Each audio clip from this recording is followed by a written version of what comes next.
والصلاة والسلام على أشرف المرسلين سيدنا محمد المكين وعلى آله وصحبه ذوي الرضوان والتمكين. السلام عليكم ورحمة الله وبركاته.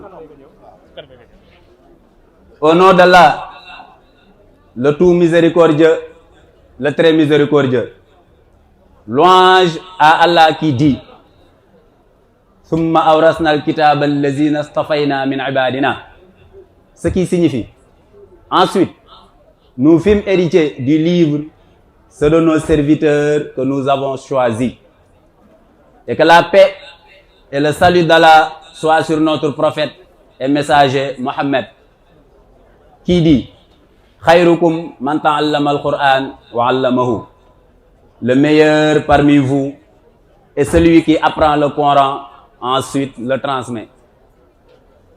Honorable autorité religieuse et guide spirituel, chers parents, chers frères et sœurs ndonga daara, qu'Allah vous accorde la paix, la miséricorde et le salut. Nous sommes réunis aujourd'hui pour la première fois en tant que les principaux acteurs de l'éducation coranique du Sénégal pour célébrer à notre manière cette journée du 20 avril prétendue être dédiée aux talibés.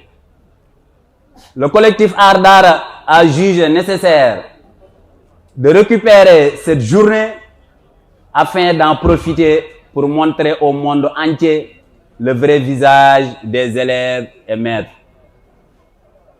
coraniques du Sénégal, jusqu'ici ignoré par certains. Chère Assemblée, la journée du 20 avril a toujours été célébrée de façon biaisée et contradictoire avec les valeurs et principes du Daara, en faisant toujours une mauvaise et vilaine présentation du Daara et de ses acteurs, à savoir les Serigne Daara et les Ndonga Daara. Aujourd'hui, pour la première fois, nous vous présentons l'autre visage qui est le vrai visage des Ndonga Daara qu'on vous a toujours caché. Ils sont là tout beaux, sages et élégants avec leur belle tenue, juste pour montrer à tout le monde que l'image du talibé souffrant, agonisant, que certaines ONG mal intentionnées avec la complicité de certaines presses vous montrent n'existe pas et leur intention consiste juste à dénigrer le Daara et ses représentants afin de les éliminer définitivement de la société. Il est aujourd'hui important de rappeler que le droit à l'éducation est une disposition constitutionnelle et que chaque parent a le droit de choisir la forme ou l'offre qui lui convient pour instruire et éduquer sa progéniture. Sur ce, nous profitons de cette occasion pour lancer un appel solennel aux parents qui ont fait le choix de nous confier leurs enfants de venir participer avec nous à ce combat, parce que sans votre appui, la bataille est loin d'être remportée. Donc, nous avons plus que jamais besoin de vous à nos côtés pour faire face aux ennemis du Daara. L'école héritée de l'administration coloniale est certes la norme officielle, néanmoins, l'école coranique demeure parallèlement une norme légitime qui est portée et acceptée par la communauté. L'école coranique reste l'institution scolaire qui a le plus participé au développement socio-économique du pays. Et ceci dans un contexte de marginalisation sans commune mesure. Chers concitoyens, sachez que l'équité et le respect de son prochain demeurent les seuls gages de la stabilité d'un pays. L'école coranique étant un héritage socio-culturel et traditionnel, parrainé par nos juristes et religieuses, est considéré comme le plus ancien établissement d'enseignement et de formation en Afrique au sud du Sahara dans sa partie occidentale. L'Afrique a une vieille tradition de mémorisation du Coran et de l'enseignement des sciences religieuses. Les produits de cette école sont des cadres de haut niveau dans divers domaines religieux, économiques et sociaux. D'où l'importance du Dara dans la conscience collective de la société sénégalaise. Elle sera sauvegardée comme un héritage inestimable, quelles que soient les conditions et les aléas et quel que soit le prix. Tout le monde sait que grâce à nos écoles coraniques que le Sénégal a pu supporter et surmonter toutes les difficultés. Bref, si tout le long de son histoire, le Sénégal a réussi à affronter les puissances coloniales, c'est grâce aux Dara et ses saints hommes. Au moment où les colonialistes diffusaient leur culture et éducation, qui sont aux antipodes des nôtres, cependant, nos pieux ancêtres avaient réussi à les combattre avec leurs moyens.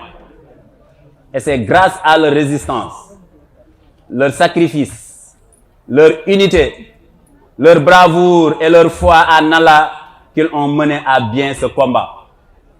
Ils ont réussi dans leur mission car ils étaient conscients et avaient bien mesuré leurs responsabilités vis-à-vis de leur descendance. Bref, nos guides religieux ont réussi à former toute une génération spécialisée dans les différents domaines scientifiques. Contrairement à nos symboles, les colonialistes, eux aussi, ont réussi à préparer toute une génération parmi ses concitoyens. Parmi nos concitoyens, ce sont ces derniers qui poursuivent consciencieusement ou par ignorance le combat des colonialistes. Ils sont abreuvés à la culture occidentale et portent son drapeau et sa culture au détriment de la culture musulmane. L'affirmation de Georges Hardy, un des pionniers de l'école française, dans son ouvrage intitulé Conquête morale, en est une illustration. Pour transformer les peuples primitifs de nos colonies, pour les rendre le plus possible dévoués à notre cause et utiles à nos entreprises, nous n'avons à notre disposition qu'un nombre très limité de moyens. Et le moyen le plus sûr, c'est de prendre l'indigène dès l'enfance, d'obtenir de lui qu'il nous fréquente assidûment et qu'il subisse nos habitudes intellectuelles et morales pendant plusieurs années de suite, en un mot, de lui ouvrir des écoles où son esprit se forme à nos intentions.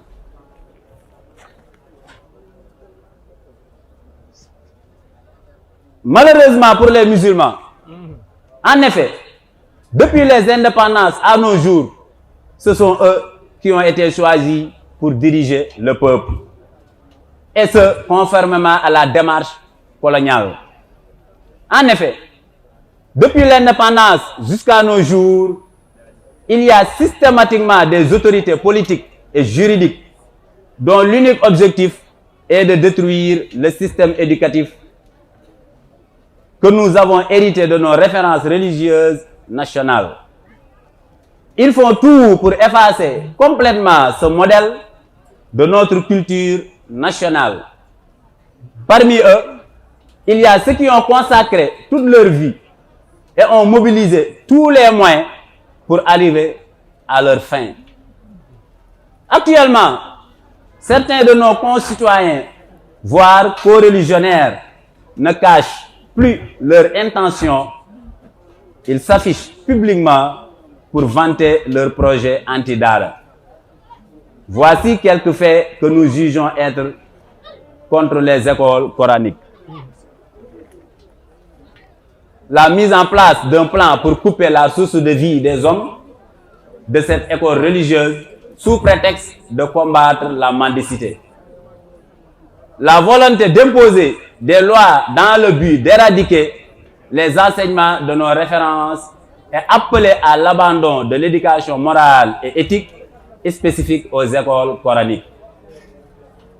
Le fait de profiter de la situation causée par la pandémie pour fermer les daara et vider nos villes des écoles islamiques, plus particulièrement la plus classique d'entre elles, sachant qu'ils rêvaient de cela depuis toujours, mais ils n'arrivaient point à le réaliser avant le coronavirus. En atteste le communiqué insolent de l'un des responsables du ministère de la Femme et de l'Enfant, après avoir sorti des apprenants de leur daara qui étaient installés dans certaines villes. L'élaboration de plans qui visent à fermer certaines écoles coraniques en renvoyant par la force ces élèves auprès de leurs parents.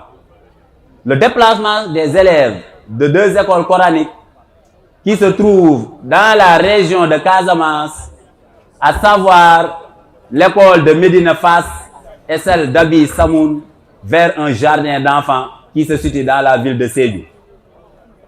Tout cela pour combattre le noble Coran et ses hommes. Mais avec l'aide d'Allah, les enfants déplacés ont eu l'idée de faire une grève de la faim pour manifester leur mécontentement et leur refus. Finalement, les acteurs étaient obligés de les retourner là où ils les avaient pris. La descente humiliante, mauvaise et affligeante à l'école coranique de Saliou Thiongan, alors que les conditions d'accueil de cette école sont meilleures que beaucoup d'écoles publiques de l'État. Leur combat se poursuit, mais nous sommes très conscients de leur ruse et sommes prêts à faire face de leurs menaces. Nous sommes bien déterminés à protéger cette école coranique et ses valeurs. Et nous sommes également engagés pour bien transmettre ce modèle en bonne et due forme aux futures générations. Nous vous remercions tous de votre présence. Que la paix, la miséricorde et la bénédiction d'Allah soient avec vous. Assalamu alaikum wa rahmatullahi wa barakatuh.